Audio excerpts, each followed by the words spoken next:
अस्सलाम वालेकुम, मैं अब्दुल सत्तार। आप अलग न्यूज़ देख रहे हैं। तारिक मतीन और निमरा सोहेल हमारे साथ हैं। एंकर ने अरबपति बिजनेस फैमिली पर केस कर दिया है। मामला क्या है, इस पर बात करेंगे, लेकिन उससे पहले आपसे दरख्वास्त है चैनल को सब्सक्राइब करें। सब्सक्राइब करने के साथ साथ घंटी ज़रूर बजा दीजिए।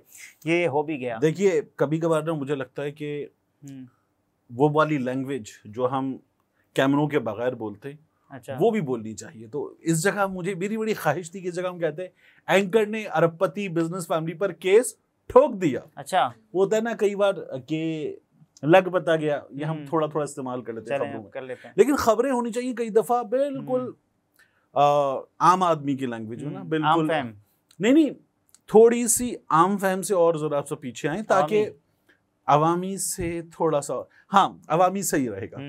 तो वो ना मतलब जिस तरह कराची में कहते हैं यार मेरी हट गई, तो दिस काइंड ऑफ मतलब ये या बिंदास कभी खबरों में हो, अच्छा, या धांसू कभी खबरों में हो। डॉक्टर शाहिद मसूद ने धबरदूस दिया था हमें खबरों में, एक ऐसा लफ्ज जिसका मुझे कभी मतलब पता ही नहीं चला, मैंने उनके सिवा किसी को इस्तेमाल करते हुए नहीं देखा।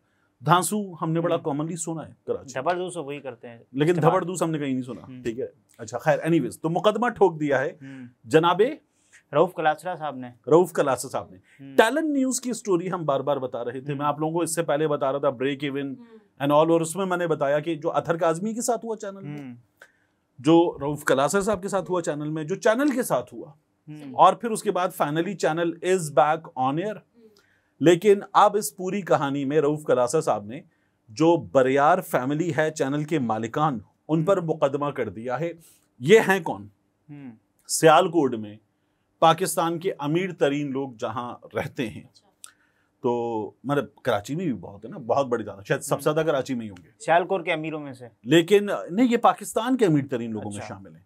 मगर इन्होंने ये किया कि मल्टीपल बिजनेसेस, ये अच्छा इनकी कहानी है छोटी सी, ये लोग बड़े बड़े बिजनेस वेंचर्स ला रहे थे और वो क्लिक नहीं कर रहे थे। यानी आपको वो याद है मुन्ना भाई जो थी, लगे रहो मुन्ना भाई, उसमें वो था समझ में नहीं आता कि खुराना बोलूं या खुराना बोलूं, है ना, 2 के वाला, तो वो वाला काम था। ये नाम रखते थे, इनको फिर किसी ने मशवरा दिया, नाम अच्छे रखे। हाँ, इनकी फैमिली के भी कोई ज्योतिषी साहब थे, उन्होंने मशवरा दिया और कहा कि आप टैलेंट नाम रख लें। अच्छा, मैंने इससे पहले ये वर्ड सुना भी नहीं था। हाँ, जब ये चैनल आया तो सबने अच्छा टैलेंट न्यूज तलो तक सुना हुआ था। हाँ, तो जब ये हुआ तो लोगों ने कहा यार ये क्या नाम हुआ, टैलेंट न्यूज, तो बड़ी परेशानी हुई। तो खैर बहरहाल उन्होंने कहा भाई कुछ हो जाए, यानी कुछ बड़े बड़े एंकर से लोगों ने राब्ता किया कि हमारा न्यूज चैनल ज्वाइन करें। तो 1-2 एंकर्स ने कहा नाम नहीं बदल सकते, यानी अगर मैं किसी को बताऊंगा यार मैंने नया चैनल ज्वाइन कर लिया, कौन सा, टैलेंट न्यूज, ये क्या है, ये क्या है, नाम से ही टैलेंट न्यूज, तो ये वाली हालत थी। अब लेकिन उन्होंने कहा भाई नाम नहीं बदलेगा, कुछ बदल जाए, हमारा ये नाम ही काफी है, नहीं ये नाम चलता है और ये चल जाएगा। और देखिए हुआ क्या, अल्लाह रब्बुल इज्जत ना मिथ तोड़ता है। तो अगर आप किसी सुपरस्टिशियस चीज में पड़े होते तो अल्लाह ने तोड़ के दिखा दी, नहीं चला, ठीक है, तो दूसरे चला रहे हैं अच्छा, उसी नाम से। अगर यही था तो एयर सयाल एयर टैलेंट क्यों नहीं है यार? अगर टैलेंट नाम में इतनी बरकत है तो दूसरे उसी नाम से चला रहे हैं ना। हाँ, दूसरे भी उसी नाम से चला रहे हैं। उसमें अच्छा कुछ इश्यूज होते हैं, जब आप लाइसेंस लेते हैं तो कुछ लीगल रिक्वायरमेंट्स होती है ना, नाम बदलते वक्त कुछ नाम का कोई ताल्लुक ही नहीं होता ना, आपकी परफॉर्मेंस मैटर करती है। देखिए नहीं, नाम का बड़ा ताल्लुक होता है यार। अब जो पर्ल कॉन्टिनेंटल वाले हैं ये चैनल ला रहे थे जी, तो डॉक्टर शाहिद मसूद साहब धबरदूस इनके हम बात करते थे, वो हेड करने जा रहे थे, नसरुल्लाह मलिक साहब थे, इनके चैनल पे बड़ी तक काम वाम भी हो गया था। इनके चैनल का नबी नाम था पर्ल न्यूज। अच्छा ही हुआ फिर तो। लोगों ने कहा यार पर्ल न्यूज, तो वो फिर वह सिंधी समझते हैं हम लोग, तो वो वाली बात होती ना, कड़क चाह जो मजो, रूबी डस्ट जो मजो, या पर्ल डस्ट जो मजो। पर्ल डस्ट एक चाय है, तो सिंध में बड़ा ब्रांडिंग भी कर रहे हैं साथ साथ, हाँ सिंध में बड़ा मशहूर है नाम, तो पर्ल न्यूज नाम रखने जाते। Anyways, coming back to this story, Rauf Kalasra साहब के चैनल की डील थी 2 साल की डील, 2 साल की पक्की नौकरी, ट्वीट किया है, पक्की नौकरी 2 साल की, ना मैं छोड़ूंगा ना तुम निकालोगे। ठीक है, सुनील शेट्टी याद है आपको, तुम मुझे भूल जाओ ये हो नहीं मैं तुम्हें भूल जाऊं ये हो नहीं सकता, और तुम मुझे भूल जाओ ये मैं होने नहीं दूंगा। यहाँ कुछ ऐसी डील हुई थी 2 साल के लिए। हाँ, यानी तुम मुझे निकालो ये मैं होने नहीं दूंगा और मैं छोड़ जाऊं, ये हो नहीं सकता। तो कलासा साहब ने ऐसी डील की। लेकिन ये चैनल ही नहीं रहा ना फिर। नहीं, दरमियाना उससे पहले हो गया था कलासा साहब का डिपार्चर, उससे पहले हो गया। डील ये थी कि 2 साल में आपने 7 महीने की मिसाल ले ली। 7 महीने बाद आपने मुझे कहा कलासा साहब पैकअप, अल्लाह हाफिज। तो फिर बाकी बचे 2 साल में 17 महीने, ठीक है। तो 17 महीने के पैसे आप मुझे देंगे। क्या कलासा साहब को उम्मीद नजर आ रही है? 2 साल के पूरे पैसे, तो 17 महीने के पैसे आप मुझे देंगे। और अगर मैं चला गया 7 महीने बाद, तो जो 7 महीने की तनख्वाहें हैं, 7 महीने के पर्क्स है, पेट्रोल के पैसे, मोबाइल के पैसे, बाकी चीजों के पैसे, वो सब मैं आपको वापस करूंगा।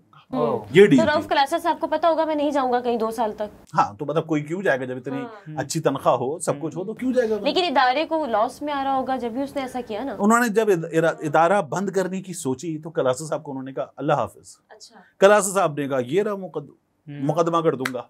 तब नहीं हुआ था। अब कलासा चैनल जब दोबारा खुला है तब कलासा साहब को ये ज्यादा याद आने लगा है। देखिए ना, अब तो ये कि मालिकान निकल गए, तो भाई अब अगर निकल गए हो या अपनी स्टेक्स बाहर निकाल लिए, अपना कैश बाहर निकाल लिया है, तो मेरे पैसे तो दे दो। अब वो मेरे पैसे दे दो। जब तक तुम बिजनेस में थे तब तक मैं सोच रहा था कि इस बिजनेस से कमा के या कभी किसी वक्त मुझे पैसे दे दोगे, but once you are out of it तो मेरे पैसे किधर है? मेरे पैसे तो दे दो।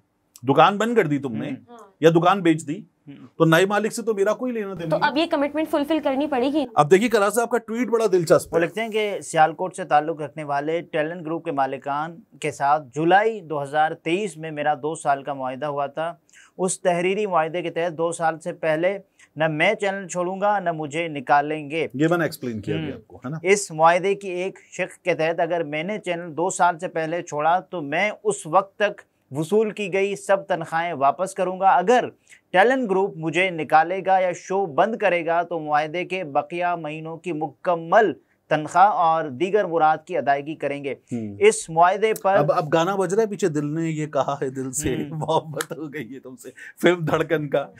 और उसके बाद आगे लिखते हैं कि इस मुआहिदे पर लाहौर ऑफिस में यूसुफ बेग मिर्जा की मौजूदगी में कैसर बरियार साहब ने दस्तखत किए। YBM उन्होंने तस्वीर भी लगा दी कलासा साहब बरियार साहब बाकायदा। पिछले साल दिसंबर 2023 में सिर्फ 5 माह बाद ये मुआहिदा सलीम बरियार साहब, कैसर बरियार साहब और यूसुफ बेग मिर्जा साहब ने 1 साइडेड ख़त्म किया और मुझे कहा गया कि आपको बकिया माह की तनख्वाहें देंगे। पहले 10 जनवरी तक कहा गया, फिर कहा गया 28 फरवरी 2024 के अख्ताम तक मुकम्मल अदायगी करेंगे। वो मुआहिदा अब फिर तोड़ा गया है और मुकर्ररा तारीख के अंदर अदायगियाँ नहीं की गई। मेरे वाजिबात फरवरी 2024 तक क्लियर हैं।